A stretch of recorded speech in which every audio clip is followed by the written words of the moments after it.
നമ്മൾ സിനിമയിലൊക്കെ കണ്ടിട്ടില്ലേ ഒരു വില്ലൻ, അയാൾ ഭയങ്കര പവർഫുൾ ആണ്, അങ്ങനെയാണ് അയാളുടെ വിചാരം കേട്ടാ. വലിയ ഡയലോഗൊക്കെ അടിക്കും, എന്നെ തൊടാൻ ആർക്കും ധൈര്യമില്ല എന്നൊക്കെ പറഞ്ഞ് വെല്ലുവിളിക്കും. പക്ഷെ പെട്ടെന്നൊരു ദിവസം പട്ടാപ്പകൽ നടു റോട്ടിൽ വെച്ച് ആരും കാണാതെ ആർക്കും അറിയാത്ത ഒരാള് നേരെ വന്നിട്ട് ഇയാളുടെ കഥ കഴിച്ച് സിമ്പിളായിട്ട് കൂളായിട്ട് പോകും. കൃത്യം ഒരു സിനിമാറ്റിക് സീന് ആണ് ഇപ്പൊ നമ്മുടെ തൊട്ടടുത്തുള്ള ബംഗ്ലാദേശിൽ കാണാൻ സാധിച്ചത്.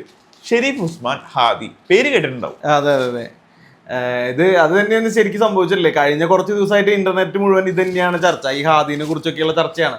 ഇന്ത്യയെ തകർക്കും, ചിക്കൻ നെക്സ് ഒക്കെ വെട്ടിമുറിക്കും, ഹിന്ദുക്കളെ പുറത്താക്കും എന്നൊക്കെ പറഞ്ഞ് തൊണ്ട കീറി പ്രസംഗിച്ച അതേ ഉസ്മാൻ ഹാദി പുള്ളി വിചാരിച്ചത് പുള്ളിയെ തൊടാൻ ആർക്കും പറ്റില്ല എന്നൊക്കെയാണ്. അതായത് അയാള് തീവ്രവാദി, പുള്ളി എന്നൊന്നല്ല പറയണ്ടേ, ആ ഒരു മനുഷ്യൻ വിചാരിച്ചത് ഇങ്ങനെയൊക്കെ തന്നെയാണ്. പക്ഷെ സംഭവിച്ചത് എന്താണ്?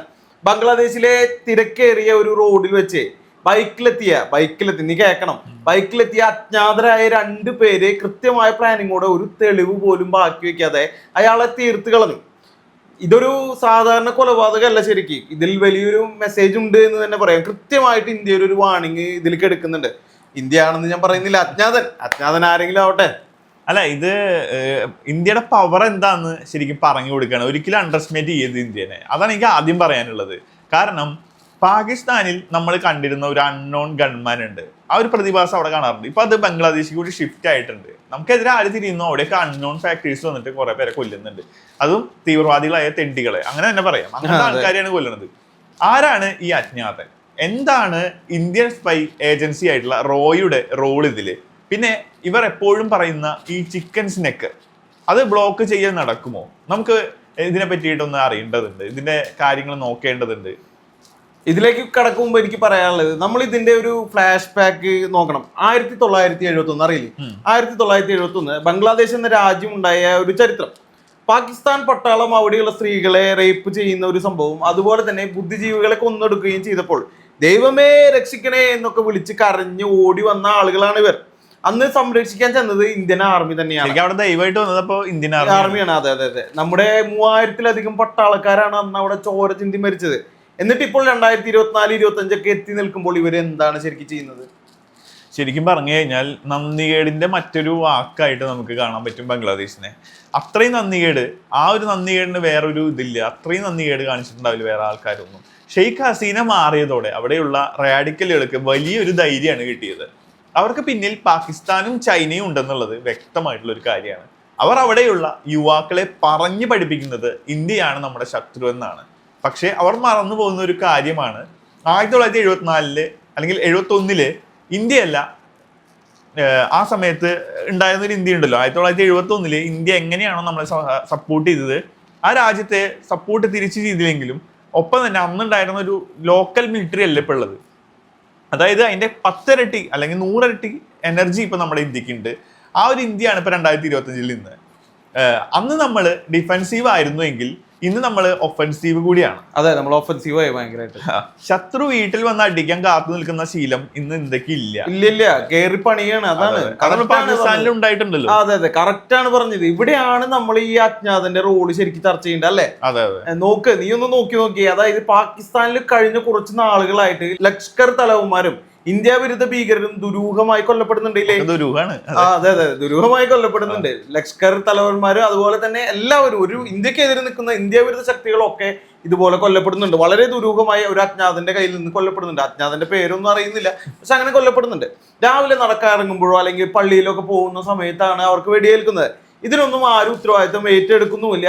ആ മോഡൽ ഇപ്പോൾ ധാക്കയിൽ ഇംപ്ലിമെന്റ് ചെയ്ത് തുടങ്ങി എന്നാണ് ഞാൻ ഈ ഒരു ഉസ്മാൻ ഹാദിയുടെ മരണം കാണുമ്പോൾ എനിക്ക് തോന്നുന്നത്. നീ നിനക്ക് എന്താ പറയാനുള്ളത്? എനിക്ക് തോന്നുന്നത് ഇതില് ദുരന്തർ സിനിമയായിട്ട് ഒരു കണക്ഷൻ ഉള്ളതായിട്ട് തോന്നാറുണ്ട്. ആ സിനിമ ശ്രദ്ധിച്ചിരുന്നു? ആ സിനിമ ഞാൻ ശ്രദ്ധിച്ചിരുന്നു. അതില് നായകൻ ശത്രുവിന്റെ താവളത്തിൽ പോയിട്ട് ലോക്കൽ ആളുകളെ തന്നെ ഉപയോഗിച്ച് ഒരു സംശയം പോലും വരാതെ രീതിയിൽ ഓപ്പറേഷൻസ് നടത്തുന്നത് കണ്ടിട്ടില്ലേ? ആ ഒരു സെയിം പാറ്റേൺ അല്ലേ ഇപ്പൊ ഇവിടെ? അതെ അതെ, ശരിക്കും അങ്ങനെ തന്നെയാണ്. അതായത് ഇന്ത്യൻ സ്പൈകള് നേരിട്ട് തോക്കെടുത്ത് വെടിവെക്കുകയല്ല ചെയ്യുന്നത്, പകരം അവിടെയുള്ള സിസ്റ്റത്തെ തന്നെ ഹൈജാക്ക് ചെയ്യാണ് ചെയ്യുന്നത്. പണം കൊടുത്തോ അല്ലെങ്കിൽ അവിടുത്തെ ഇന്റേണൽ ശത്രുത മുതലെടുത്തുകൊണ്ടോ അവർ ടാർഗറ്റിനെ ഫിനിഷ് ചെയ്യാണ്. അതിന് ഗോസ്റ്റ് പ്രോട്ടോകോൾ ആ രീതിയിൽ കൊല്ലപ്പെടുന്ന രീതിയാണെന്ന് നമുക്ക് വേണമെങ്കിൽ പറയാം. പക്ഷെ കൊന്നത് ആരാണെന്ന് ചോദിച്ചാൽ ദൈവത്തിന് പോലും അറിയാത്തൊരു അവസ്ഥയാണ്. അതൊരു ഭീകരമായിട്ടുള്ള സൈക്കോളജിക്കൽ ഗെയിം തന്നെയാണ്. ചിന്തിച്ചു നോക്കി കഴിഞ്ഞാൽ മനസ്സിലാവും. ഈ ഹാദിയെ പോലെയുള്ള അത്രയും സെക്യൂരിറ്റിയിൽ നടക്കുന്ന ഒരാൾ കൊല്ലപ്പെട്ടതെങ്കിൽ, അതായത് ഇലക്ഷനൊക്കെ നിൽക്കാൻ പോകുന്ന ഒരാളാണല്ലോ, ഇലക്ഷൻ ശരിക്കും ബംഗ്ലാദേശിനെ ഹൈജാക്ക് ചെയ്യുന്ന ഒരാളാണ്. ആ ഒരാൾ കൊല്ലപ്പെട്ടതെങ്കിൽ നീ ഒന്ന് ചിന്തിച്ചു നോക്കണം, നാളെ ആര് വേണമെങ്കിലും ബംഗ്ലാദേശിൽ കൊല്ലപ്പെടാം. മറ്റ് ഇന്ത്യ വിരുദ്ധ നേതാക്കൾക്ക് ഇപ്പോ ഈ ഒരു പേടി വന്നിട്ടുണ്ടാവും. അവർക്ക് എന്താ പറയാ, അവർക്ക് ഉറങ്ങാൻ പോലും പറ്റുന്നുണ്ടാവില്ല. അതാണ് ശരിക്കും നമ്മുടെ റോയുടെ വിജയം. തോക്കിനേക്കാളും വലിയ ആയുധം എന്ന് പറയുന്നത് ഭയം തന്നെയാണ്, അല്ലെ? ആ ഭയം ഇപ്പോൾ ധാക്കയിലെ തെരുവുകളിൽ ഉണ്ട് എന്നതാണ് സത്യം, അല്ലെ? എനിക്ക് അതാണ് പറയാനുള്ളത് ശരിക്കും. അതെ അതെ. ഇനി നമുക്ക് നമ്മുടെ സ്ഥിരം ഭീഷണിയിലേക്ക് വരാം. ആ ഒരു ഭീഷണി എന്ന് പറഞ്ഞാൽ ചിക്കൻ സ്നെക്കാണ്. അതായത് ഇന്ത്യയുടെ വടക്ക് കിഴക്കൻ സംസ്ഥാനങ്ങളെ മെയിൻ ഇന്ത്യയുമായി ബന്ധിപ്പിക്കുന്ന 20 കിലോമീറ്റർ ഭാഗം. അതെ, ആ സിലിഗുരി കോറിഡോർ ഇത് ഞങ്ങള് ബ്ലോക്ക് ചെയ്യും, ഇന്ത്യയെ വെട്ടിമുറിക്കും എന്നൊക്കെയാണല്ലോ അവർ വിളമ്പുന്നത് അല്ലെങ്കിൽ വീമ്പിളക്കുന്നത്. സത്യത്തിൽ ഇവർക്ക് അതിനുള്ള ശേഷി ഉണ്ടോ?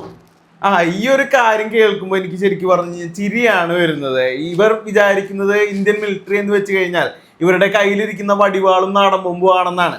നമ്മൾ സംസാരിക്കുന്നത് ലോകത്തെ നീ ആലോചിക്കണം, 4ാമത്തെ ഏറ്റവും വലിയ മിലിറ്ററി പവറിനെ കുറിച്ചാണ്. ഇന്ത്യ അവിടെ വിന്യസിച്ചിരിക്കുന്ന ആയുധങ്ങളെ കുറിച്ച് ഇവർക്ക് വല്ല ധാരണയുണ്ടോ ശരിക്കും? S-400 മിസൈൽ കേൾക്കണം, S-400 മിസൈൽ സിസ്റ്റം അവിടെ റെഡിയായി നിൽക്കാണ്. റഫേൽ വിമാനങ്ങളൊക്കെ വെറും 5 മിനിറ്റ് മതി ധാക്കയുടെ മുകളിൽ എത്താൻ വേണ്ടിയിട്ട്. മാത്രമല്ല പ്രാക്ടിക്കലായിട്ട് ചിന്തിച്ചു കഴിഞ്ഞാൽ ബംഗ്ലാദേശ് എന്ന് പറയുന്നത് ഇന്ത്യ ലോക്ക് ചെയ്തിട്ടുള്ള ഒരു രാജ്യമാണ്. അതായത് 3 വശവും ഇന്ത്യയിലാണുള്ളത്. തെക്ക് ഭാഗത്ത് കടല്. ഇവർ ചിക്കൻ സ്നെക്സ് തൊട്ട് കഴിഞ്ഞാൽ അടുത്ത നിമിഷം ഇന്ത്യൻ നേവി ബംഗാൾ ഉൾക്കടൽ ബ്ലോക്ക് ചെയ്യും. അതോടെ അവരുടെ കാര്യം തീർന്നു. ഒരു കപ്പൽ പോലും പിന്നെ അങ്ങോട്ട് പോവില്ല. പെട്രോൾ ഇല്ല, ഡീസൽ ഇല്ല, ഭക്ഷണമില്ല, പട്ടിണി കിടന്ന് ചാവേണ്ട ഒരു അവസ്ഥ അവർക്ക് വരും. സ്വന്തം ശവക്കുഴി തോണ്ടുന്ന പരിപാടിയാണ് സത്യം പറഞ്ഞ ഇവർ നടത്തുന്നത്. എനിക്ക് തോന്നുന്നു ഇതിലൊരു പൊളിറ്റിക്സ് ഉണ്ട്. അയാൾ ജയിക്കാൻ വേണ്ടി എന്തൊക്കെയാണ് നാട്ടിലുള്ള എനിക്കൊരു കാര്യം ഓർമ്മ വന്നത്. വേറൊരു കാര്യം എന്താ വെച്ച് കഴിഞ്ഞാൽ ഇവർക്ക് ഇപ്പോഴും ഒരു വിചാരമുണ്ട്, അമേരിക്കയോ അല്ലെങ്കിൽ ഐക്യരാഷ്ട്രസഭയോ ഇവിടെ UN ഒക്കെ വന്ന് ഇവരെ രക്ഷിക്കുമെന്നുള്ളൊരു ചിന്താഗതി ഇവർക്ക് എന്തായാലും ഉണ്ട്. എന്നാൽ ഇവരുടെ ധാരണ വലിയ തെറ്റായിട്ടുള്ള കാര്യമാണ്. റിയാലിറ്റി ശരിക്കും എന്താണ്? ലോക രാജ്യങ്ങളുടെ സപ്പോർട്ട് ആർക്കാണ് ഉള്ളത്? നീ ഒന്ന് ആലോചിച്ച് നോക്കിയേ. ഇന്ന് ഗ്ലോബൽ പൊളിറ്റിക്സിൽ ഇന്ത്യയുടെ സ്ഥാനം വളരെ വലുതാണ്. ചൈനയെ പേടിപ്പിക്കാൻ അമേരിക്കയ്ക്ക് ഇന്ത്യയെ തന്നെ വേണം. റഷ്യ നമ്മുടെ ബെസ്റ്റ് ഫ്രണ്ട് കൂടിയാണ്. ഇസ്രായേൽ നമ്മുടെ ഇന്റലിജൻസ് പാർട്ട്ണറാണ്. നീ അത് മനസ്സിലാക്കണം. ഒരു കൊച്ചു ബംഗ്ലാദേശിന് വേണ്ടി ഇന്ത്യയെ പിണക്കാൻ ബൈഡനോ ട്രംപോ അങ്ങനെ ആരും തയ്യാറാവാൻ പോണില്ല. അതാണ് ഇവിടെ നടക്കാൻ പോണത്. ശരിയാണ്. ഇനി മിലിറ്ററി ആക്ഷൻ പോട്ടെ, സാമ്പത്തികമായിട്ട് ഇന്ത്യ വിചാരിച്ചാൽ ഇവരെ ശ്വാസം മുട്ടിക്കാനായിട്ട് എത്ര സമയം വേണം? നമ്മൾ കൊടുക്കുന്ന വൈദ്യുതി കട്ട് ചെയ്ത് കഴിഞ്ഞാൽ ബംഗ്ലാദേശ് ശരിക്കും പറഞ്ഞ അദാനിയുടെ പവർ പ്ലാന്റിൽ നിന്നാണ് അവർക്ക് വലിയൊരു ശതമാനം കറണ്ട് പോകുന്നത്. സ്വിച്ച് നമ്മുടെ കയ്യിലാണ് ശരിക്കും പറഞ്ഞത്. അതവര് ഓർക്കുന്നില്ല പലപ്പോഴും. വൈദ്യുതി മാത്രല്ല ഞാൻ അത് പറഞ്ഞപ്പോഴും ഓർക്കണേ, ഉള്ളി, അരി, പഞ്ചസാര, നിത്യോപയോഗ സാധനങ്ങൾ അവർ ഇന്ത്യയിൽ നിന്നാണ് ആശ്രയിക്കുന്നത്. അതില്ലെങ്കിൽ ഒരു പട്ടിണിയാവും. ശരിക്കും പറഞ്ഞ എല്ലാ കാര്യങ്ങളും ഇന്ത്യയിൽ നിന്നാണ്. ഇന്ത്യ എങ്ങനെ എക്സ്പോർട്ട് നിരോധിച്ചു കഴിഞ്ഞാൽ അവർ വിലക്കയറ്റം കൊണ്ട് ജനങ്ങൾ തെരുവിലിറങ്ങേണ്ട അവസ്ഥ വരും. പോരാത്തതിന് മെഡിക്കൽ ടൂറിസം, ബംഗ്ലാദേശിലെ പകുതിയിലധികം രോഗികള് ചികിത്സയ്ക്ക് വരുന്നത് കൊൽക്കത്തയിലേക്കും ചെന്നൈയിലേക്കും ഒക്കെയാണ്. നമ്മൾ വിസ ഒന്ന് ടൈറ്റ് ആക്കി കഴിഞ്ഞാൽ അവരുടെ ആരോഗ്യ മേഖല തന്നെ തകർന്നടിയും. ഇത്രയൊക്കെ ഡിപ്പെൻഡൻസി ഉണ്ടായിട്ടും ഇവർ എന്തിനാണ് ഇങ്ങനെ ഈ വെറുപ്പ് കാണിക്കുന്നുണ്ടാവുക? അതൊരു തരം ബ്രെയിൻ വാഷിംഗ് ആണ് ശരിക്കും പറഞ്ഞു കഴിഞ്ഞാൽ. മദ്രസകളുടെയും സോഷ്യൽ മീഡിയകളിലും പ്രചരിക്കുന്ന നുണകളാണ് ഇതിനൊക്കെ കാരണം. പക്ഷേ ഇപ്പോൾ ഉസ്മാൻ ഹാദി കൊല്ലപ്പെട്ടതോടെ കളി മാറിയിരിക്കുകയാണ്. ഇന്ത്യൻ സ്പൈ ഏജൻസികൾക്ക് കൃത്യമായ ഡാറ്റ കയ്യിലുണ്ട്. ആരാണ് ഇന്ത്യക്കെതിരെ പ്രവർത്തിക്കുന്നത്, അവരുടെ ലൊക്കേഷൻ എവിടെയാണ്, അവർ എവിടെയാണ് ഫണ്ട് ചെയ്യുന്നത്, എല്ലാം കൃത്യമായിട്ട് നമുക്ക് ട്രേസ് ചെയ്യാൻ പറ്റാറുണ്ട്. അതെ അല്ലേ? അത് ശരിയാ. ഇങ്ങനത്തെ കാര്യങ്ങളൊക്കെ തന്നെയാണ് നടക്കുന്നത്. പിന്നെ ആരും അധികം ശ്രദ്ധിക്കാത്ത ഒരു ആയുധം കൂടി ഇന്ത്യയുടെ കയ്യിലുണ്ട്. അതിനെ കുറിച്ച് ഞാൻ പറയാം. വെള്ളം. 54 നദികൾ, എനിക്ക് കേൾക്കണം, 54 നദികളാണ് ഇന്ത്യയിൽ നിന്ന് ബംഗ്ലാദേശിലേക്ക് ഒഴുകുന്നത്. ടിസ്റ്റ നദിയിലെ വെള്ളം ഇന്ത്യ വിചാരിച്ചു കഴിഞ്ഞാൽ തടയാം. വേനൽക്കാലത്ത് അവർക്ക് കുടിവെള്ളം കിട്ടില്ല എന്നുള്ളൊരു സാഹചര്യം വരും. ഇനി മഴക്കാലത്ത് എന്താ ഉണ്ടാവുക? നമ്മൾ ഡാമുകളൊന്നും തുറന്നു വിട്ട് കഴിഞ്ഞാൽ ബംഗ്ലാദേശ് മുഴുവൻ മുങ്ങും. പാകിസ്ഥാനിലുണ്ടായ കാര്യം നിങ്ങൾക്ക് ഓർമ്മയില്ലേ?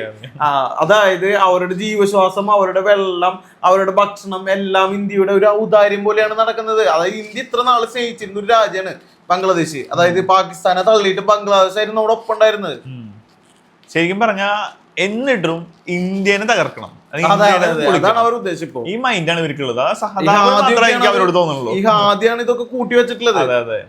ഇപ്പോൾ അവിടെ നടക്കുന്ന ഇന്റേണൽ കലാപങ്ങളും ഇതിന്റെ ഭാഗം തന്നെയാണ്. ഉസ്മാൻ ഹാദി പോയതോടെ അവിടെയുള്ള പല ഗ്രൂപ്പുകളും തമ്മിൽ അടിയായിട്ടുണ്ട്. ജമാഅത്ത് ഇസ്ലാമി, BNP, ആർമിയും എല്ലാവർക്കും ഒരു വിശ്വാസമില്ലാത്ത അവസ്ഥയാണ്. ശത്രുവിന്റെ ശത്രു മിത്രം എന്ന ലൈനിലാണ് ഇന്ത്യക്ക് ഇത് ഗുണകരമായിട്ട് ഉപയോഗിക്കുന്നത്. എനിക്ക് അങ്ങനെ തോന്നുന്നു ഇന്ത്യക്ക് അത് ഉപകാരമാവും. കാരണം ഇവർ തമ്മിൽ ഇങ്ങനെ അടിയായി അതങ്ങനെ തീരും. എന്തായാലും അവര് തമ്മിലടിച്ച് തീരട്ടെ എന്നാണ് എനിക്ക് തോന്നുന്നത്. അതൊരു തരം കൺട്രോൾഡ് ചാവസ് തന്നെയാണ്. ഇന്ത്യ അതിർത്തികൾ അടച്ച് കസേരയിലേക്ക് കസേരയിലിരുന്ന് കളി കാണുകയാണ് ശരിക്കും. അവർ തമ്മിലടിച്ച് ഒടുവിൽ ഗതി കെട്ട് ഇന്ത്യ സഹായിക്കണം എന്ന് പറഞ്ഞ് കാല് പിടിച്ച് വരുന്ന ഒരു സമയം വരും. അന്ന് നമ്മൾ ഈ നിബന്ധനകൾ കുറെ കൊണ്ടുവയ്ക്കും. അതാണ് നമ്മുടെ ഡിപ്ലോമസി എന്ന് പറയുന്നത്. ചുരുക്കത്തിൽ പറഞ്ഞു കഴിഞ്ഞാൽ ഈ ഉസ്മാൻ ഹാദിയുടെ കൊലപാതകം അതൊരു തുടക്കം മാത്രമാണ്. ദ അൺനോൺ ഗൺമാൻ ഇനിയും തുടരും. ബംഗ്ലാദേശിൽ ഇന്ത്യ വിരുദ്ധ പ്രചരിപ്പിക്കുന്നത് ഓരോരുത്തരും പേടിച്ച്, ബംഗ്ലാദേശിൽ മാത്രമല്ല ലോകം മൊത്തം ഇവരൊരു ഇതുണ്ട്. അതെ അതെ, കാരണം ഇന്ത്യൻ കണ്ണുകൾ എല്ലായിടത്തും ഉണ്ട്, ആരും സേഫ് അല്ല. അതെ, നമ്മൾ ആഗ്രഹിക്കുന്നത് സമാധാനമുള്ള നല്ല അയൽക്കാരെയാണ്. പക്ഷെ നമുക്ക് കിട്ടിയത് എങ്ങനത്തെ അയൽക്കാരാണ് നീ ചിന്തിച്ചു നോക്കിയേ. അവർക്കൊക്കെ പണി കൊടുക്കാൻ വേണ്ടിയിട്ട് എന്താ പറയാ, നമ്മൾ എങ്ങനെ പോയാലും അവർക്ക് നല്ല പണി കൊടുക്കുന്ന രീതിയിലായിരിക്കും നമുക്കെതിരെ എന്തെങ്കിലും സംസാരിച്ചു കഴിഞ്ഞു കഴിഞ്ഞാൽ ഉണ്ടാകാൻ പോകുന്നത്. അതെനിക്ക് 100% ഉറപ്പാണ്. അല്ല, ഇപ്പോ പ്രേക്ഷകർക്ക് കൃത്യമായിട്ട് കാര്യങ്ങൾ മനസ്സിലായിട്ടുണ്ടാവും. കാരണം ബംഗ്ലാദേശിന്റെ ചരിത്രവും ഇന്ത്യൻ മിലിറ്ററിയുടെ പവറും ഈ അജ്ഞാതന്റെ കളികളും എല്ലാം നമ്മളിപ്പോ കവർ ചെയ്തിട്ടുണ്ട്. ഇതില് ജനങ്ങളുടെ അഭിപ്രായം കൂടി, കാണുന്ന പ്രേക്ഷകരുടെ അഭിപ്രായം എന്താണെന്നുള്ളത് നമ്മൾ നോക്കേണ്ടതുണ്ട്. ഉസ്മാൻ ഹാദിയെ തീർത്തത് ശരിക്കും ആരായിരിക്കും? ഇന്ത്യ എങ്ങനെയായിരിക്കും ഈ ഒഫൻസ് ഡിഫൻസ് ചെയ്യുന്നത്? അതിന്റെ രീതി ശരി തന്നെയാണോ? അതിനെ കുറിച്ചാണ് നമ്മൾ നോക്കേണ്ടത് അല്ലേ? അതെ അതെ അതെ.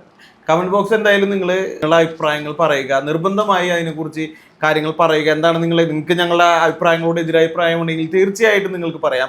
അതുപോലെ ചാനൽ ഒന്ന് സബ്സ്ക്രൈബ് ചെയ്യുക. നിങ്ങളുടെ അഭിപ്രായങ്ങൾ കമന്റ് ചെയ്തുകൊണ്ട് വീഡിയോ ഒന്ന് ലൈക്ക് ചെയ്യുക. ഹൈപ്പും കൂടി ചെയ്യുകയാണെങ്കിൽ വലിയ ഉപകാരമായിരിക്കും. അപ്പോൾ ഒരു കൃത്യമായിട്ടുള്ള മറ്റൊരു ടോപ്പിക്കിലൂടെ ഇതുപോലെയുള്ള ഒരുപാട് ടോപ്പിക്കുകളുമായിട്ട് ഞങ്ങൾ വീണ്ടും